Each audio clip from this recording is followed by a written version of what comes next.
बिस्मिल्लाहिर्रहमानिर्रहीम। अस्सलाम वालेकुम नाज़रीन, सबसे पहले आपसे कुछ ख़बरें क्विकली दे देते हैं। खतीजा शाह मशहूर फ़ैशन डिज़ाइनर, पाकिस्तान तहरीक इंसाफ से उनकी एफिलिएशन है। उनकी ज़मानत हो गई है। लाहौर हाई कोर्ट के डिविजनल बेंच ने ज़मानत दी है। जस्टिस आलिया नीलम इस बेंच को हेड कर रही थी और खतीजा शाह को ज़मानत दे दी गई है। देखना अब ये कि ज़मानत मिलने के बावजूद खतीजा शाह की रिहाई मुमकिन हो पाएगी या नहीं हो पाएगी, क्योंकि इससे पहले बहुत सारे पाकिस्तान तहरीक इंसाफ से मुतल्लिका लोग जो 9 और 10 मई के वाक़यात में नामज़द थे, उनको एक केस में रिलीफ मिलने के बावजूद दूसरे में रिलीफ मिलने के बावजूद तीसरे और तीसरे में रिलीफ मिलने के बावजूद दीगर केसेस में फ़ौरी तौर पर अरेस्ट किया जाता रहा है। एक मिसाल पाकिस्तान तहरीक इंसाफ की सपोर्टर हैं सनम जावेद, उनकी है। उनको भी ज़मानत मिली थी, लेकिन उसके बावजूद उनको फौरी तौर पे दोबारा अरेस्ट कर लिया गया। अब खतीजा शाह को ज़मानत मिली है। परवेज़ इलाही की मिसाल आपके सामने है। दर्जन दफ़ा उनकी रिहाई का परवाना मिला, लेकिन उसके बावजूद अभी तक वो जेल में है। तो खतीजा शाह गो के प्रिविलेज्ड बैकग्राउंड से हैं। सलमान शाह साहब की बेटी हैं। सलमान शाह साहब वज़ीर भी रह चुके हैं पहले, बड़े डिसेंट पढ़े लिखे आदमी हैं। तो क्या अब खतीजा शाह को दोबारा अरेस्ट किया जाएगा? क्या उस कैटेगरी के अंदर खतीजा शाह को डाला हुआ है कि जिनकी रिहाई का परवाना मिलना अभी एक तरह से नामुमकिन सी बात लगती है, या फिर खतीजा शाह को लाहौर हाई कोर्ट के इस फैसले के बाद रिहा कर दिया जाएगा? ये अब हमें पता लगेगा। लेट्स होप के जस्टिस प्रिवेल करे, इंसाफ प्रिवेल करे। मियाँ नवाज शरीफ साहब के हवाले से आप खबर सुन रहे होंगे।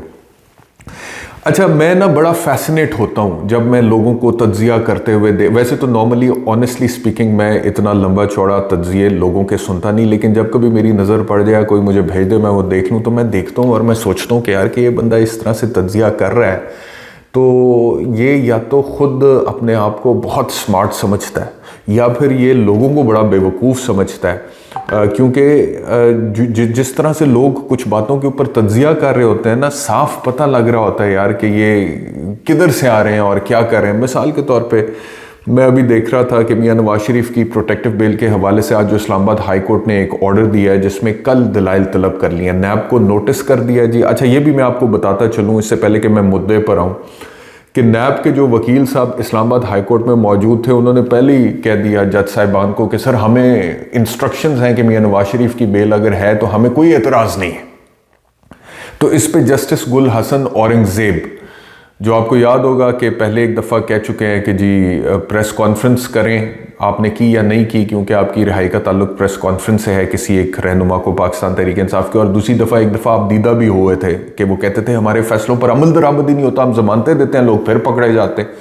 तो जस्टिस गुल हसन औरंगज़ेब ने यह बोला, नैब के वकील पे थोड़े से वो बरहम हुए कि अभी आप कह रहे हैं कि कोई एतराज़ नहीं है, प्रोटेक्टिव बेल दे दें, कल आप कहेंगे कि रिहा कर दें, तो क्या करें, अपील अभी लगा के अभी फौरी तौर पे डिसाइड कर दें, आप चेयरमैन नैब से पूछ लें। बहरहाल ये उन्होंने अपने रिमार्क्स दिए और उसके बाद फिर फैसला जो है उसके मुताबिक कल ये केस दोबारा फिक्स हो गया और इस पर अब दलाइल होंगे प्रोटेक्टिव बेल के ऊपर और उसके बाद फैसला होगा कि मियाँ नवाज शरीफ को ज़मानत मिलनी है नहीं मिलनी है। अच्छा, अब इसके ऊपर जो लोग हैं जिनको मैं आपसे जिक्र कर रहा था ना, वो डिबेट ये हो रही है मीडिया के ऊपर और सोशल मीडिया के ऊपर और वीलॉग्स में कि मियाँ नवाज शरीफ को जो ये फौरी तौर पे प्रोटेक्टिव बेल कल लगा दी गई है, ये मिल जाएगी या नहीं मिल जाएगी, और फौरी तौर पे लगा दी गई है। और आम पाकिस्तानी के केसेस तो जल्दी लगते नहीं है और मियाँ नवाज शरीफ साहब के साथ बड़ा प्रिविलेज्ड किस्म का सलूक हो रहा है और इसमें मेरिट नहीं है और बाकी केसेस में मेरिट होता नहीं है। और यहाँ पे देखिए आउट ऑफ द मेरिट जाके किसी एक बंदे को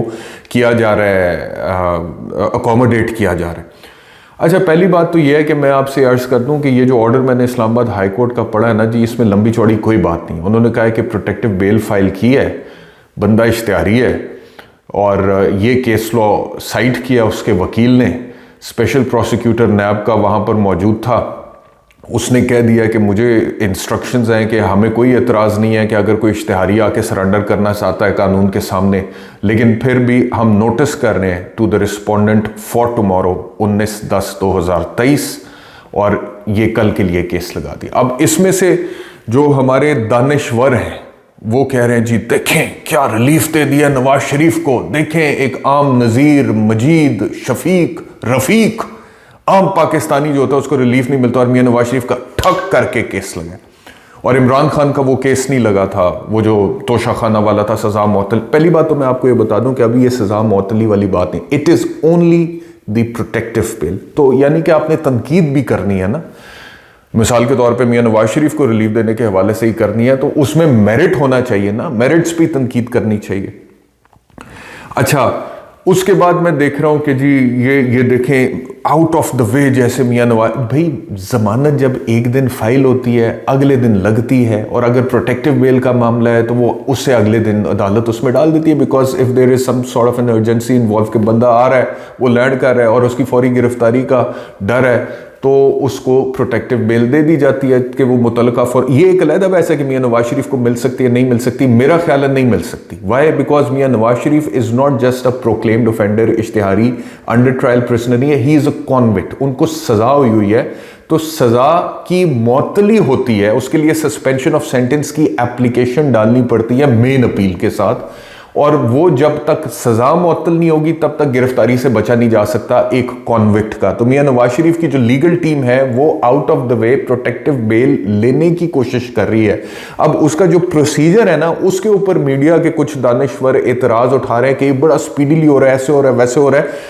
इस एतराज से मैं इत्तफाक नहीं करता। हाँ, प्रोटेक्टिव बेल अगर इस्लामाबाद हाईकोर्ट दे देती है मियां नवाज शरीफ को, तो वो एक गैर मामूली रिलीफ होगा, क्योंकि जो कॉन्विक्ट है उसकी सजा तो मौतल हो सकती है, जैसे इमरान खान की सजा मौतली तोशाखाना केस में हुई है, लेकिन उसको प्रोटेक्टिव बेल नहीं मिल सकता है। तो अब प्रोटेक्टिव बेल जब मिल जाएगा मियां नवाज शरीफ को, तब तनकीद करें तो ठीक है, वो समझ में आता है, उससे मैं भी इत्तफाक कर। लेकिन अभी वो जी जमानत आई, उधर से लग गई और अदालत ने फौरी दे दी, और इतने, मतलब कि मैं आपको बताता हूं गेम क्या है। गेम ये है कि इस तरह की छोटी छोटी बातों पे तनकीद करके ना, जो तनकीद इतनी मैटर नहीं करती है ना मियां नवाज शरीफ के लिए, ना सिस्टम के लिए, ना स्टेटस को की कुव्वतों के लिए, इस तरह की छोटी छोटी बातों पे तनकीद करके मामले को बैलेंस आउट करने की कोशिश की जाती है। अब जैसे मिसाल, मियां नवाज शरीफ को इसका कोई इतना नुकसान नहीं है, अदालत के हवाले से भी ये कोई एक्स्ट्रॉर्डनरी रिलीफ नहीं है कि अगले दिन प्रोटेक्टिव बेल लगा दी, लेकिन इस पर तनकीद होगी, देखें जी ये सिस्टम से बदबू आ रही है, देखें जी आम आदमी को ये रिलीफ नहीं मिलता है, और देखें मियां नवाज शरीफ को कैसे अकोमोडेट किया जा रहा है। और भाई बात ये है कि ये इतना जो मेरिटोक्रेसी का जिन आपके सर पे सवार हुआ है, ये मीडिया के ऊपर कुछ मैं दानश्वरों को देखता हूं, ये तब क्यों नहीं सवार हुआ था? क्या इमरान खान पे जब तौहीन अदालत लगी थी वो मेरिट के मुताबिक लगी थी? क्या इमरान खान पे जब बगावत का मुकदमा हुआ था वो मेरिट के मुताबिक हुआ था? क्या जिले शाह के कत्ल की एफआईआर में जब इमरान खान का नाम डाला गया था तो वो मेरिट के मुताबिक डाला गया था? क्या तोशा खाना का केस जो इमरान खान में इलेक्शन कमीशन ऑफ पाकिस्तान में अलहदा चला, क्रिमिनल कोर्ट में अलहदा चला, नैब में उसकी इन्वेस्टिगेशन अलहदा हो रही है, एक ही बंदे के खिलाफ, और नवाज शरीफ और जरदारी साहब के खिलाफ कुछ भी नहीं होता है, रेफरेंसेस बल्कि उनके खत्म हो जाते हैं नैब में तोशा खाना के, वो मेरिट के मुताबिक हो रहा था? क्या अलकादर ट्रस्ट केस का जो 190 मिलियन पाउंड जो है वो मलिक रियाज के अकाउंट में जो सुप्रीम कोर्ट में एडजस्ट किया गया है वो इमरान खान की जाती जेब में गया था, तो वो मेरिट के मुताबिक हो रही है इन्वेस्टिगेशन? हुमायूं दिलावर ने जो फैसला 30 मिनट में 30 सफात का लिखाया था वो मेरिट के मुताबिक लिखवाया था। दहशतगर्दी के मुकदमात इमरान खान पे बनाना और उसको दहशतगर्दों की सफ में खड़ा करना मेरिट के मुताबिक था। नैब की इन्वेस्टिगेशन जितनी इस वक्त हो रही हैं वो मेरिट्स के मुताबिक हो रही हैं। साइफर में जो जेल ट्रायल हो रहा है वो मेरिट्स के मुताबिक हो रहा है। जस्टिस आमिर फारूक जो है chief justice Islamabad high court के, उनको जब बारहा इमरान खान ने और पाकिस्तान तहरीक इंसाफ के वकला ने कहा कि सर आप हमारा केस ना सुने क्योंकि हमें आप पे एतमाद नहीं है, उसके बावजूद वो सुनते हैं और डिसमिस भी करते हैं, वो मेरिट के मुताबिक हो रहा है। 180 केस जो इमरान खान पे बनाया गया, क्या वो मेरिट के मुताबिक बनाया गया है? उस वक्त मेरिट आपको नजर नहीं आता, वहां पर बात करते हुए प्रॉब्लम होती है, तकलीफ होती है, पर जलते हैं। लेकिन यहां पे सिर्फ चीजों को बैलेंस आउट करने के लिए देखें जी मियां नवाज शरीफ को किस तरह से रिलीफ दिया जा रहा है, अपनी साख को बरकरार रखने के लिए ओ जी चढ़ाई कर दो, चढ़ दौड़ो इसके ऊपर। तो मेरा नहीं ख्याल कि ये इससे लोग अब इतने ज्यादा कन्विंस्ड होते हैं। यानी कि जो मैं सिर्फ कहना ये चाह रहा हूं कि जो संजीदा नौयत के मामलात हैं जिस पे तनकीद करना वाकई में मुश्किल है पाकिस्तान के अंदर मौजूदा हालात में, वहां पे यूं बिल्कुल जो मिसाल के तौर पे जो स्टेटस को चाहता है उसके मुताबिक आप अपना तज्जिया दे देते हैं। तौहीन अदालत को भी जस्टिफाई कर देते हैं, इमरान खान पे बगावत को भी कर देते हैं, जिले शाह के कत्ल को भी कर देते हैं, तोशा खाना को भी कर देते हैं, हुमायूं दिलावर के फैसले को भी कर देते हैं, साइफर को भी कर देते हैं, उसके जेल ट्रायल को भी कर देते हैं। जस्टिस आमिर फारूक खुद से केसेस सुने चले जा रहे हैं, उसको भी जस्टिफाई कर देते। और फिर बैलेंस आउट करने के लिए एक छोटा सा इशू कोई पकड़ना है जिसमें मियां नवाज शरीफ को एक्स्ट्रा ऑर्डिनरी रिलीफ दिया जा रहा है और उसमें उनको अकोमोडेट, उसके ऊपर तनकीद करनी है। That is how you try to balance things out. But I believe कि लोग जो है ना वो बेवकूफ़ नहीं है, लोग समझते हैं। तो बहरहाल मेरा कहने का मकसद ये है कि ये जो फैसला है इसमें फ़िलहाल कोई इतनी वो तनकीद वाली बात नहीं है। प्रोटेक्टिव बेल है भाई, प्रोटेक्टिव बेल लगती है और उसके ऊपर बहस भी होती है, मिल जाएगी। अगर कॉन्विक्ट को मिलेगी तो अच्छी बात है, कल को फिर सारे जो कॉन्विक्ट बाहर भागे हुए हैं ना वो भी अप्लाई करें। लेकिन ये अगर मिल जाती है तो उस टाइम मैं तनकीद करूंगा। अभी प्रोसीजर में कोई ऐसा प्रॉब्लम नहीं है जी, देखें प्रोसीजर ये हो गया वो हो गया फलाना टमकाना, और वो सिर्फ अपने आप को अपनी सिचुएशन जो है ना उसको बेहतर बनाने के लिए, बैलेंस आउट करने के लिए, साख बरकरार रखने के लिए इस तरह के तज्जिए आप लोगों को सुनने को मिलते हैं। अच्छा जी, आगे आए एफिड्रीन केस में लाहौर हाई कोर्ट ने हनीफ अब्बासी साहब को बरी कर दिया है। इमरान खान साहब को बेटों से बात करने की इजाज़त दे दी है खसूसी अदालत ने। बहुत बहुत मुबारक हो, बड़ी मेहरबानी। और खसूसी अदालत जो है उसकी बड़ा ज़बरदस्त इकदाम है कि इमरान खान को बेटों से बात करने की इजाज़त, ये पहले भी वैसे मिली थी, उसके बाद सुप्रिटेंडेंट जेल ने कहा था कि नहीं जी ये नहीं हो सकती है, इजाज़त नहीं है ऑफिशियल सीक्रेट एक्ट के मुलजिम की बैरून मुल्क बात कराना। लेकिन अभी फिर खबर आ गई है कि खसूसी अदालत ने दे दी है।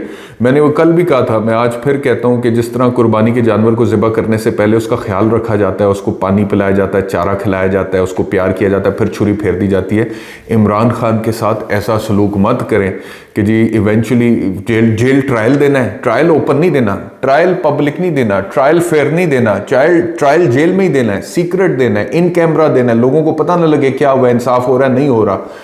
लेकिन ये ऑप्टिक्स के, अच्छा जी उसका 30 फुट का जो सेल था उसको 50 फुट पे कर दिया है। अच्छा जी अब बेटों से बात करने की इजाज़त दे दी है। ये जो चीज़ें हैं इससे आप इमरान खान का जो बुनियादी हकूक है, हक है, right to a fair trial, उसको मतलब ये फिर वही बात है जो थोड़ी देर पहले मैं आपसे बात कर रहा था कि छोटा सा रिलीफ जेल में देकर इतना बड़ा हक से महरूम करना किसी सूरत जस्टिफाइड नहीं है कि आप कहें जी के बेटों से बात कर लो जेल से, लेकिन right to a fair trial, open public fair trial आपको नहीं मिलेगा। 10A की वायलेशन में आपका ट्रायल चलेगा। ये पूरा सिस्टम ही जो है ना ये ऐसे ही चल रहा है। और लेकिन मुझे तो समझ नहीं आती है, अदालतों से लेके, सियासत से लेके, ब्यूरोक्रेसी से लेके मीडिया तक जो है मामलात जो हैं वो कुछ इसी तरह के आपको नजर आते हैं। बहरहाल तो एक ये खबर है जी, और आखिरी खबर इस वीलॉग में मैं पैलेस्टाइन की डिस्कस करूंगा, और उसमें यह है कि वो जो कल हमला हुआ है हस्पताल पे, मैंने कल भी आखिरी वीलॉग में किया था।